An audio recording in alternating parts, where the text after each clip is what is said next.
Okay, so there's about a 7-8 foot alligator right there. He just went down and we can see a little bit of bubbles. So we're gonna try to snag him off the bottom.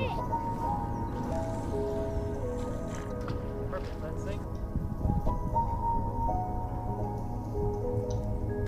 All right, we're gonna go try another spot. Whoa, whoa, whoa, whoa, whoa, whoa. He's going down. Okay, that wasn't solid. Figured this was only a few inches deep, but I stepped here and it goes all the way up to my knees. Yep. There you go, you got him. Yep, got him. Reel, reel, reel, reel. Fast, fast, fast, fast.